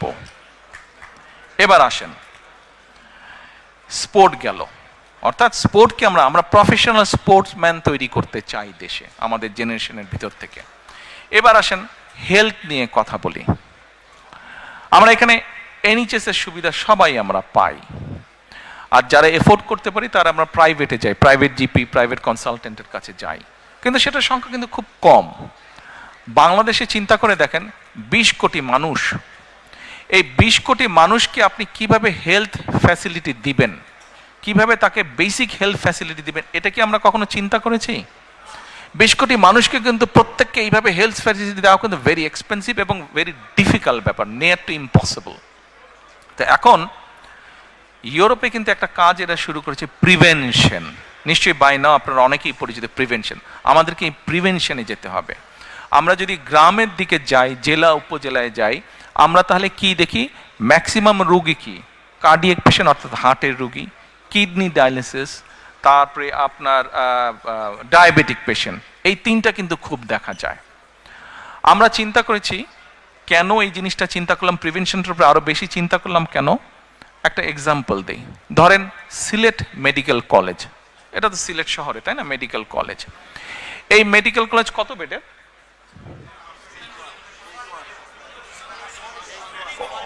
হ্যাঁ, ওসমানী মেডিকেল কলেজ কত বেডের? 600 বেডের। আচ্ছা ঠিক আছে, 600 বেডের। আচ্ছা 700, ওকে 700। এই 700 বেড, তার মানে সরকারের পক্ষে পসিবল এইখানে প্রতিদিন 700 বেডের ওষুধ, ডাক্তার, নার্স, ব্যান্ডেজ যাই লাগুক না কোনো 700-এর ক্যাপাসিটি আছে দেবার সরকারের। কিন্তু আপনি একদিন ওই সামনে দাঁড়িয়ে থাকেন, ওখানে 700 না, ওখানে এভরিডে 3000 পেশেন্ট আসে। 3000 পেশেন্ট, অর্থাৎ ধরেন আজকে 16 তারিখ 3000 আসলো, কালকে 17 তারিখ 3000 আসলো, পরশুদিন 18 তারিখ 3000 আসলো। আপনি আজকে 700 নিলেন, তার মানে 3000 3000 3000 পরপর 2 দিন ধরি আমরা 3000 3000 6000। আপনার ক্যাপাসিটি হচ্ছে 700 টু ম্যানেজ ক্যাপাসিটি হচ্ছে 700। আপনি 6000 থেকে আজকের 700 আর কালকের 700 আপনি মাইনাস করেন, ঠিক আছে 1400 নিলেন, বাকি থাকলো কত থাকলো? আমি অঙ্কে কাঁচা, বলেন কত থাকলো? হ্যাঁ 4400 থাকলো। এভরি ডে দেখেন, okay whatever it is, 4400 4600 থাকলো, তো 4000 থাকলো। তার মানে আপনি every day you go and every day it's adding up. আপনি সামাল দিবেন কিভাবে? Have you thought about it? কিভাবে আপনি সামাল? আপনি চেষ্টা করলেও পারবেন না, চাইলেও পারবেন না। আপনার ডাক্তার, নার্স সবাই টায়ার্ড হয়ে একসময় পড়ে যাবে, পারবেন না, ইউ ক্যানট ম্যানেজ। এটা শুধু ওসমানী মেডিকেল কলেজ না, আপনার 64টি জেলায় 64টা মেডিকেল কলেজের এই অবস্থা। অর্থাৎ যা ইনফ্রাস্ট্রাকচার তার ডাবল ট্রিপল রোগী আসছে। এখন what we have thought to solve the problem, আমরা প্রিভেনশনে যাব। আমরা গ্র্যাজুয়ালি বাংলাদেশে অ্যাবাউট 100,000 হেলথ কেয়ারার আমরা অ্যাপয়েন্ট করব। 100,000 আস্তে আস্তে আস্তে আস্তে এই 100,000 যে হেলথ কেয়ারার আমরা অ্যাপয়েন্ট করবো গ্র্যাজুয়ালি, এদেরকে আমরা ট্রেনিং দিব। এখানে যেরকম জিপিদের ট্রেনিং হয়, অত বড় ট্রেনিং না, কিন্তু বেসিক কতগুলো আমরা ট্রেনিং দিব। এই মানুষগুলো গ্রামে গ্রামে ঘরে ঘরে যাবে। কারো প্রেশার একটু বেড়ে গেছে, কারো ডায়রিয়া হয়েছে, কারো হালকা ওষুধপত্র হয়েছে, এগুলাকে ওরা ম্যানেজ করবে। অ্যাট দ্য সেম টাইম ওরা গিয়ে এই যে ঘরে ঘরে যাবে, ঘরে গিয়ে ওরা মানুষকে, ঘরে যারা মা বোনেরা আছে বিশেষ করে, তাদেরকে তারা কতগুলো অ্যাডভাইস দিবে। কি অ্যাডভাইস দিবে? অ্যাডভাইস দিবে যে কি কি না খেলে, if you don't eat this things তাহলে কার্ডিয়াক প্রবলেম হবে না, if you do not eat this things তাহলে কিডনির প্রবলেম হবে না, if you do not eat this things তাহলে ডায়াবেটিক প্রবলেম হবে না। অর্থাৎ আপনি যদি এইখানে রুগী কমিয়ে ফেলতে পারেন, হসপিটালে যারা যাবে they will get a better service. Yes, it's a long term programme to get the result of this planning. এটা একটা সময় লাগবে, বাট শুরু তো করতে হবে। আমরা এটা শুরু করতে চাই। আপনারা কি মনে করেন this is a good plan? Thank you. আচ্ছা, আমরা আরেকটা কাজ করতে চাই। এই যে ওসমানী মেডিকেল কলেজ আছে, হয়তো দেখা যাবে আমাদের অনেক লোকেরা নির্বাচনের সময় জোশের ঠালে বক্তৃতা দিয়ে বলবে এই 600 বেডকে আমরা 1200 করে ফেলবো, রাইট? বলে ফেলবে কিন্তু অনেকে যে 600 বেডকে আমরা 1200 করে ফেলবো। It's a very easy thing to say, but it's a very very very difficult thing to do. কারণ আপনি যে 600 বেড করবেন, এটার জন্য সরকারের বিভিন্ন স্টেপস আছে। আপনি যেদিন শুরু করবেন সরকারে যাবার পরে দেখবেন 600 বেড আপনি ওপেন করছেন কবে জানেন? যেদিন রিজাইন করবেন তার আগের দিন আপনি ওপেন করছেন। মানে 5 ইয়ার ইজ গন, 5 বছর নাই, শেষ। মানুষ তো আর সার্ভিস পেল না। সো আমরা এখন চিন্তা করছি যে আমাদের বিভিন্ন ডাটা আমরা কালেক্ট করেছি, এবং গভর্নমেন্টের যে হেলথ ফ্যাসিলিটি স্ট্রাকচার আছে, অ্যাট দ্য সেম টাইম পাশাপাশি যে প্রাইভেট হেলথ ফ্যাসিলিটি স্ট্রাকচার আছে, প্রায় সমান সমান। গভর্নমেন্টের সব বেডগুলো, হসপিটাল বেডগুলোকে এক করলে যত ডাক্তার, বেড, নার্স হয়, প্রাইভেট সেক্টরে মোটামুটি এক। আমরা এখন প্রাইভেট পাবলিক পার্টনারশিপ চালু করতে চাচ্ছি। এখন ইউ ক্যান আস্ক মি যে আচ্ছা ঠিক আছে, এটা কি জিনিস? ওকে, আসেন আপনাকে একটা এক্সাম্পল দিই। ওসমানী মেডিকেল কলেজ, ধরেন ওসমানী মেডিকেল কলেজের যে ডায়ালিসিস, এই যে কিডনি রোগীর যে ডায়ালিসিস করতে হয়, এই ডায়ালিসিস যে মেশিন আছে, আছে না, আছে তো মেশিন, আচ্ছা, তো এই মেশিন আছে, এই মেশিনের ধরেন ক্যাপাসিটি হচ্ছে, সে এক্সাম্পল, মেশিনের ক্যাপাসিটি হচ্ছে এভরি মান্থে 100 জন মানুষকে সে ডায়ালিসিস করতে পারে। বাট আপনার কিউতে 100 জন না, আপনার কিউতে 500 জন, রাইট? ওকে, আমরা এখন যেটা কেয়ার করছি, ঢাকাতে দেশে অনেক প্রাইভেট হসপিটাল আছে, বাট আমি আম্মা যেহেতু এভারকেয়ারে আছেন, আমার ওই একটা নামই মনে থাকে প্রাইভেট হসপিটালের মধ্যে। ধরেন এক্সাম্পল হিসেবে বলছি, ওই এভারকেয়ার হসপিটাল, তাদেরও কিডনি ডায়ালিসিস মেশিন আছে, but that's a private hospital, quite expensive, not everyone can afford that. Okay, আমরা যেটা এরকম ফ্যাসিলিটি যেসব প্রাইভেট হসপিটাল আছে তাদের সাথে আমরা গভর্নমেন্ট একটা কন্ট্রাক্ট করব। আমরা বলবো যে দেখো, we know what is your costing, তুমি তার উপরে প্রফিট হিসেবে, যেহেতু ইউর প্রাইভেট, তুমি 5% 10% প্রফিট নিতে পারো। এখন আমার এই যে ওসমানী মেডিকেল কলেজে 500 কিউব 100 জনকে আমি মাসে দিচ্ছি, বাট আরও 400 বাকি যাচ্ছে। ওই 101 থেকে ওর ধরেন এভারকেয়ার হসপিটালে ওর ধরেন যে ইয়ে মেশিনটা আছে, ডায়ালিসিস মেশিনটা, সেখানে they get only say 25 patients, বাকি 75 তার খালি থাকছে। এই যে এখানে যে কিউ হয়েছে, এই কিউ থেকে নিয়ে আমরা 75 পেশেন্ট ওদেরকে দেব, and the cost we will bear. তাতে যেটা হচ্ছে, গ্রামের কৃষক বলেন, স্কুল প্রাইমারি শিক্ষক বলেন, একজন গৃহিণী বলেন, মসজিদের ইমাম সাহেব বলেন, এদের মতন মানুষগুলো এভারকেয়ারের মতন হসপিটালে ট্রিটমেন্ট পাচ্ছে with a very minimum cost, যেই কস্টটা গভর্নমেন্ট বিয়ার করবে। আর সবচেয়ে বড় বেনিফিট হচ্ছে, আপনাকে যে মানুষ ইলেক্ট করে পাঠালো দেশ পরিচালনার জন্য, আপনি 5 ইয়ার্স টাইম নিলেন না তাকে সার্ভিস দেওয়ার জন্য, 3 to 6 মান্থসের মধ্যে আপনি তাকে সার্ভিসটা দিতে পারলেন। তাহলে মানুষগুলো, দেশের সাধারণ মানুষ সার্ভিসটা পাটাপাট কুইক সার্ভিসটা পেল, রাইট? আইডিয়াটা ঠিক আছে না রং আছে? ওকে, আপনারা মনে করেন should we implement this if we ইনশাআল্লাহ গেট দি অপরচুনিটি? কে করবো এরকম? ওর পিছনে বোঝে না, এরা বোঝে নাই, হেলথ পলিসি বোঝে নাই, করবো? আচ্ছা ঠিক আছে, নো আই ওয়ন্ট, বসো। আচ্ছা, না এখানে আমরা কোয়েশ্চেন আনসার করছি না, আমি আমার কতগুলো প্ল্যানিং আপনাদের বলছি। আচ্ছা, কৃষি গেল, হেলথ গেল, এডুকেশন গেল, এবার আসেন একটা বিরাট একটা ইম্পর্টেন্ট ইস্যু আছে, এটা বলে মোটামুটি ভাবে আমি আমার বক্তব্য শেষ করে নিয়ে আসবো, 9টা বাজে, অনেক দূর যেতে হবে অনেককে। আচ্ছা, আরেকটা ভেরি ইম্পর্টেন্ট বিষয় আছে, একটু আগে আমি একটা কথা বলেছি, আমাদের পপুলেশনের বিরাট একটা মেজরিটি অংশ হচ্ছে কি, মেজরিটি অংশ হচ্ছে ইয়াং জেনারেশন, ছেলে হোক মেয়ে হোক, ইয়াং জেনারেশন। এখন আপনি যত গার্মেন্টস করেন, কত গার্মেন্টস করবেন, আপনি কত মিল ফ্যাক্টরি করবেন, সবাইকে তো এখানে চাকরি দিতে পারবেন না, and not everyone is interested to get job in those places, তাই না? মানুষের বিভিন্ন কোয়ালিটি আছে। আমরা এই ইয়াং ছেলে মেয়েদের বিভিন্ন, যেমন ধরেন এইখানে অনেককে দেখলাম একটু আগে, এই যে এখনো চলছে, এই যে ডাইরেক্ট টেলিকাস্ট করছে ফেসবুকে অথবা এতে ডাইরেক্ট করছে, এই যে অনেকগুলো এখানে আছে, চারিদিকে তাকালে দেখেন।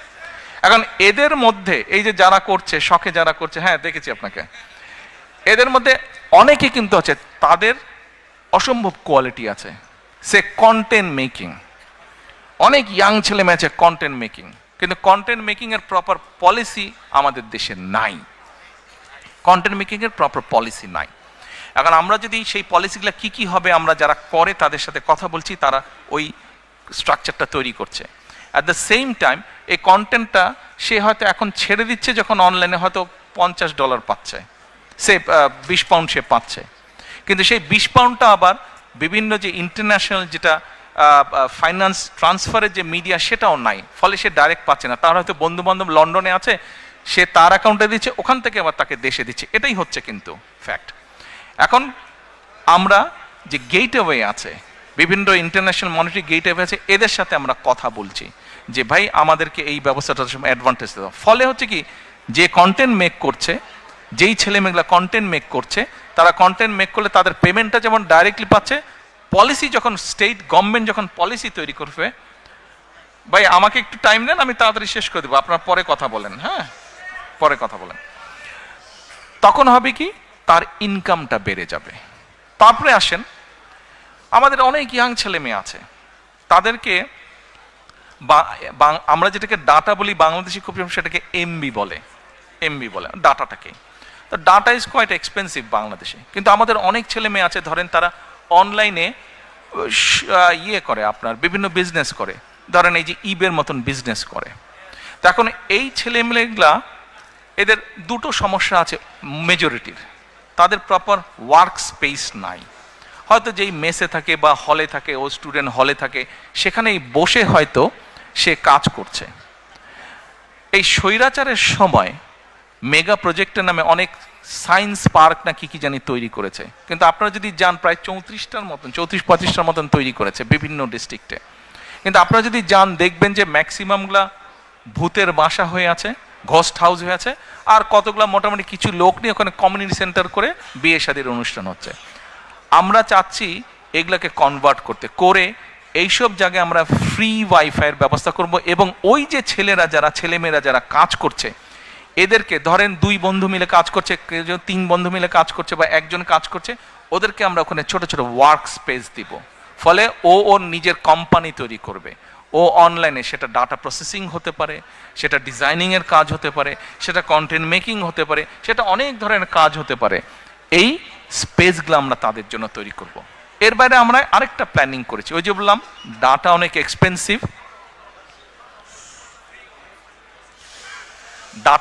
এক্সপেন্সিভ। আমরা কতগুলো ইম্পর্টেন্ট জায়গাতে, পাবলিক প্লেসে, ইউনিভার্সিটির হল, ইউনিভার্সিটির লাইব্রেরি, কলেজের লাইব্রেরি, বিভিন্ন পাবলিক ইম্পর্টেন্ট স্পেস, তারপরে একটু ভালো ভালো ডিস্ট্রিক্ট টাউনে ভালো ভালো ক্যাফেটেরিয়া আছে, এইসব জায়গাতে আমরা 1 ঘন্টা থেকে 1.5 ঘন্টার জন্য আমরা ওয়াইফাই ফ্রি করে দিব। আপনারা যখন ওয়েস্টফিল্ডে যখন যান, ওয়েস্টফিল্ডে গিয়েই কিন্তু অনেকে কি করে, তাড়াতাড়ি ওয়েস্টফিল্ডের ওয়াইফাইয়ের সাথে কানেক্ট করে নেন আপনারা। কিন্তু ওখানে একটা সিস্টেম আছে, আপনাকে ইমেল অ্যাড্রেস দিতে হবে, নাম দিতে হবে, কতগুলো ফর্মালিটিস আছে। এই ফর্মালিটিসগুলো ওখানেও থাকবে সাথে। এখন কোনো কিছু তো নাথিং ইজ ফ্রি, তাই না? Nothing is free. এখন ওই যে ওখানে যে ইন্টারনেটটা সার্ভিস হবে, ওখানে যে থাকবে, ওটা তো একটা খরচ আছে। খরচটা কিভাবে হবে? আমরা বিভিন্ন বিজনেস হাউসের সাথে কথা বলবো, যারা বিভিন্ন রকম প্রোডাক্ট বানায়, কমোডিটি প্রোডাক্ট, তাদেরকে বলবো যে ভাই তোমরা এটাতে অ্যাড দিবা কিনা। অ্যাড দিবে, কাজেই যে লগ ইন করবে তাকে হয়তো 1 মিনিটের জন্য একটা অ্যাড দেখতে হবে। অ্যাডটা হয়ে গেল, তারপরে he or she can start doing their jobs. এর বাইরে বিভিন্ন রকম ভোকেশনাল ইনস্টিটিউট, বিভিন্ন রকম টেকনিক্যাল ইনস্টিটিউট, যেমন আমাদের দেশে আপনি যদি যান ব্লাড নিবে, এরকম টেকনিশিয়ানের অভাব আছে। এই যে আমরা প্রায় শুনি যে ফিলিপাইন থেকে নার্স যাচ্ছে, কেরালা থেকে নার্স যাচ্ছে, তা আমাদের মেয়েরা, আমাদের ছেলেরা কেন পারবে না? কিন্তু প্রপার ইনস্টিটিউশনগুলো এখনো গড়ে ওঠে নাই। আমরা এই টাইপের ইনস্টিটিউশনগুলো আমরা আস্তে আস্তে গড়ে তুলতে চাই। এইভাবে আমরা জব ক্রিয়েট করতে চাই, এইভাবে জব ক্রিয়েট, যাতে করে আমাদের ভবিষ্যৎ ছেলেমেয়েরা একটা ডিগনিফাইড লাইফ নিয়ে ডিসেন্টভাবে যাতে তারা বেঁচে থাকতে পারে। প্রিয় ভাই বোনেরা, আপনাদের সামনে সংক্ষেপে আমি আমার কতগুলা পরিকল্পনা তুলে ধরলাম। আজকে বিজয় দিবসের আলোচনা, ব্যানার নাই, বিজয় দিবসের আলোচনা, ওই তো ব্যানার, ইয়েস, বিজয় দিবসের আমাদের আলোচনা। এই বিজয় দিবসের আলোচনায়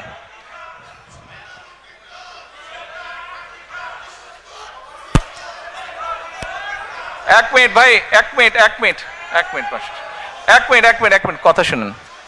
দেখেন, আমরা আন্দোলন সংগ্রাম করেছি, আমাদের সহকর্মীরা জীবন দিয়েছে, বহু সাধারণ মানুষ, গৃহিণী। এই যে 5ই আগস্ট এই আন্দোলনে আপনাদের নিশ্চয়ই অনেকের ধারণা আছে 63 জন শিশু শহীদ হয়েছে, 63 জন শিশু। কাজে এই যে 5ই আগস্ট আমরা আমাদের পূর্ণ স্বাধীনতা বলেন, বা আমাদের যে এই সুযোগটা আমরা পেয়েছি, এই সুযোগটা কিন্তু সামনে যে নির্বাচনটা, এই নির্বাচনটা কিন্তু শুধুমাত্র, এই সুযোগটা, এই যে নির্বাচনের সুযোগটা, এটা কিন্তু কোনো এক্সপেরিমেন্ট অথবা এক্সপেরিয়েন্সের সুযোগ না। কিন্তু আগামী যে সময়টা আসছে, এটা কিন্তু একটা পরিবর্তনের সুযোগ। আমরা যদি এইবার দেশটাকে পরিবর্তন করতে পারি, তাহলে আমরা এগিয়ে যাব। প্রিয় সহকর্মীবৃন্দ, ফোনটা তো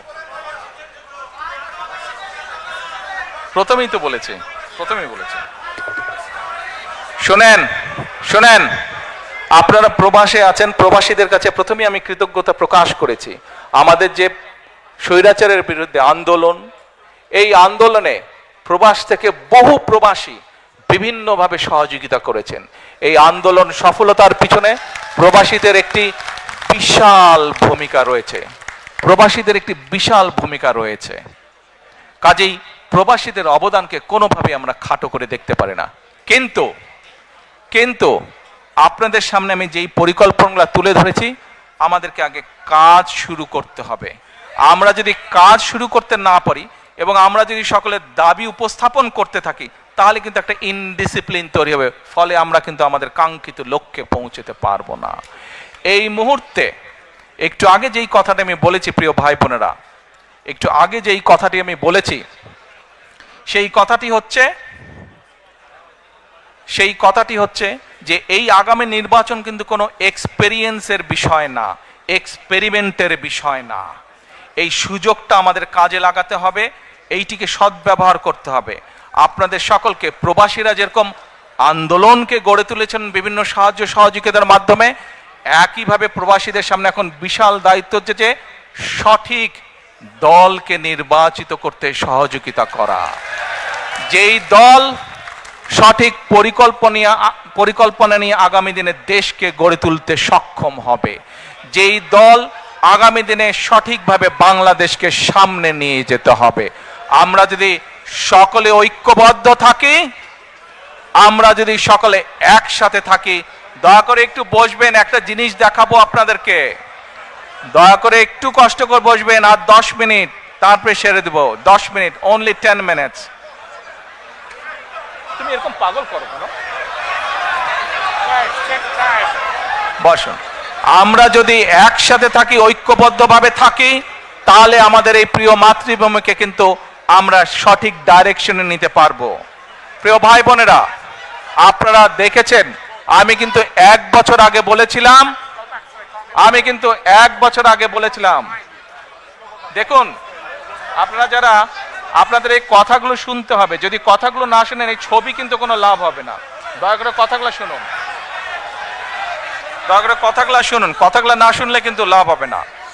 আমি 1 বছর আগে আপনাদেরকে বলেছিলাম যে সামনে কিন্তু আমাদের কঠিন সময়, ষড়যন্ত্র থেমে নেই, এবং এই নির্বাচনও কিন্তু খুব সহজ নয়। আপনারা অনেকেই কিন্তু ব্যাপারটা এখন বুঝতে পারছেন। 1 বছর আগে যা বলেছিলাম সেটা কিন্তু হচ্ছে এখন। আমি আবারও বলছি, সামনের সময় কিন্তু খুব সুবিধার না, কাজেই সকলকে ঐক্যবদ্ধ থাকতে হবে। ঐক্যবদ্ধ থাকতে পারবেন? ঐক্যবদ্ধ থাকতে পারলেই আমরা আমাদের এই যে পরিকল্পনা বললাম, সফল করতে পারবো। ঐক্যবদ্ধ থাকলেই আমরা আমাদের প্রত্যাশিত বাংলাদেশকে গড়ে তুলতে পারবো। ঐক্যবদ্ধ থাকলেই আমরা বাংলাদেশের জবাবদিহিমূলক ব্যবস্থা গড়ে তুলতে পারবো। এই ব্রিটেনে যে আপনারা আছেন, এই দেশের জবাবদিহিমূলক ব্যবস্থা আছে বলেই এই দেশের মানুষ তার ন্যায্যতা থেকে বঞ্চিত হয় না, ন্যায্যতা থেকে বঞ্চিত হয় না। বাংলাদেশের মানুষ বহু যুগ ধরে তাদের ন্যায্যতা থেকে বঞ্চিত হয়েছে। কাজে আসুন, বাংলাদেশের মানুষের ন্যায্য অধিকার যদি ফিরিয়ে দিতে হয়, যে কোনো মূল্যে আমাদেরকে কি করতে হবে? ঐক্যবদ্ধ থাকতে হবে। ঐক্যবদ্ধ না থাকার কোনোই বিকল্প নেই আমাদের। United we stand, divided we fall. কাজে এই কথাটি আমাদের সকলকে মনে রাখতে হবে। এখন প্রিয় ভাই বোনেরা, আপনাদেরকে আমি ছোট্ট 2 মিনিটের মধ্যে 1 মিনিটের একটা ভিডিও দেখাতে চাই। কে কে ভিডিওটা দেখতে চান না হাত তুলেন। কারা দেখতে চান না? কারা দেখতে চান না হাত তুলেন। আর কারা দেখতে চান? ধন্যবাদ। কিন্তু দেখতে হলে একদম কোয়াইট হতে হবে, একদম কোয়াইট হতে হবে দেখতে হলে। এ ভাই, অন মাই রাইট সাইড, আপনারা বসেন, দয়া করে আপনারা বসেন। আপনারা সবাই দেখতে, আমার ডান সাইডে যারা আছেন, সামনে যারা আছেন, আপনারা দেখতে অনেক সুন্দর, অনেক ছবি উঠেছে। এখন বসেন, দয়া করে এখন বসেন। আপনাদেরকে আমি যে ভিডিওটি আপনাদেরকে যে ভিডিওটি আমি দেখাবো, এতক্ষণ গত আধা ঘন্টা যাবত আমি যেই কথাগুলো আপনাদেরকে বললাম 1 মিনিটের সেই আছে। আজকে এই ভিডিওটি দেখার পরে যদি আপনারা ভিডিওটির অর্থ বুঝতে পারেন, তাহলে আমি বুঝে নেব যারা কষ্ট করে আজকে এখানে এসেছেন তাদের আশাটা এখানে সফল হয়েছে। এই ভিডিওটি দেখে যদি এর অর্থ আপনারা বুঝতে পারেন, তাহলে আমি বুঝবো আগামীর প্রত্যাশিত বাংলাদেশ গড়ে তোলার জন্য আপনারা শপথবদ্ধ। আর যদি বুঝতে না পারেন, দুর্ভাগ্যজনক ব্যাপার। এখন আমি আমার বক্তব্য শেষ করব, তবে বক্তব্য শেষ করার আগে এবং ভিডিওটি দেখানোর আগে আপনাদের সকলকে আমি একটি বিনীত অনুরোধ করতে চাই। করব সত্যি? আচ্ছা, কি সেই বিনীত অনুরোধ? প্রিয় ভাই বোনেরা, আপনাদের সাথে আমি 18 বছর ছিলাম। বিভিন্ন সময়ে বিভিন্ন অনুষ্ঠানে অনেক মানুষের সাথে দেখা হয়েছে। আপনাদের সাথে বহু স্মৃতি আমার রয়ে গিয়েছে। আপনাদের সাথে বহু দুঃখ কষ্ট আমি শেয়ার করেছি। আপনারা বিভিন্ন সময় আমার বক্তব্যের শুরুতেই বলেছি, যুক্তরাজ্য সহ বিভিন্ন দেশের প্রবাসী, বিশেষ করে যারা জাতীয়তাবাদী বাংলাদেশি জাতীয়তাবাদের রাজনীতিতে বিশ্বাস করেন, আপনারা বহু মানুষ বিভিন্ন সময় আমার পরিবারের দলের বিপদের সময় আমাকে মানসিকভাবে সাহস দিয়েছেন, সহযোগিতা করেছেন, সমর্থন জুগিয়েছেন। আজকে বিশেষ করে লন্ডনে যারা আছেন, বিশেষ করে তোমরা যারা ইয়াং আছো, ছবি তোলার জন্য পাগল হয়ে যাচ্ছ, প্রত্যেকের কাছে আমার একটি অনুরোধ, 25 তারিখে ইনশাআল্লাহ আপনাদের দয়া আল্লাহর রহমতে আমি দেশে ফিরে যাব। কিন্তু এখানে উপস্থিত, এই ঘরে উপস্থিত প্রত্যেকটি মানুষের কাছে আমার অনুরোধ, দয়া করে কেউ আপনারা এয়ারপোর্টে সেদিন যাবেন না। দয়া করে কেউ আপনারা এয়ারপোর্টে যাবেন না আপনারা। কারণ এয়ারপোর্টে গেলে একটি হট্টগোল তৈরি হবে এবং মানুষ জানবে যে এরা সব বাংলাদেশি, এবং দেশের সুনাম নষ্ট হবে, দলের সুনাম নষ্ট হবে। যারা এয়ারপোর্টে যাবেন না, যারা সেদিন এয়ারপোর্টে যাবেন না, আমার আজকের এই অনুরোধ যারা রাখবেন, আমি ধরে নিব তারা দল এবং সর্বোপরি দেশের সম্মানের প্রতি মর্যাদা রাখবেন। আর আমার মানা করা সত্ত্বেও, আমার অনুরোধ করার পরেও যারা যাবেন, আমি ধরে নিতে বাধ্য হব যারা ব্যক্তিগত স্বার্থের জন্য সেখানে গিয়েছেন। কাজেই আপনাদের কাছে বিনীত অনুরোধ রেখে আমার বক্তব্য শেষ করছি। সেই 1.5 মিনিটের ভিডিওটির দেখার অনুরোধ করছি। প্রিয় ভাই বোনেরা, সকলের কাছে দোয়া চেয়ে যাচ্ছি, আপনারা দয়া করে দোয়া করবেন, দেশনেত্রী খালেদা জিয়ার জন্য দোয়া করবেন। আপনাদের সামনে যে পরিকল্পনা তুলে ধরেছি, আল্লাহ যাতে আমাকে তৌফিক দেন দেশ এবং দেশের মানুষের জন্য সেই কাজগুলো যাতে সম্পূর্ণ করতে পারি। আল্লাহ হাফেজ। বাংলাদেশ জিন্দাবাদ। বাংলাদেশ জাতীয়তাবাদী দল জিন্দাবাদ। আসসালামু আলাইকুম।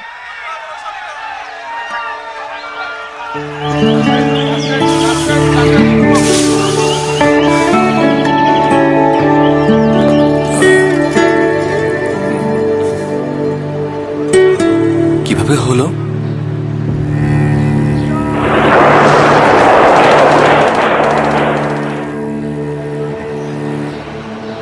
একাত্তর। আর তোমারটা? 24।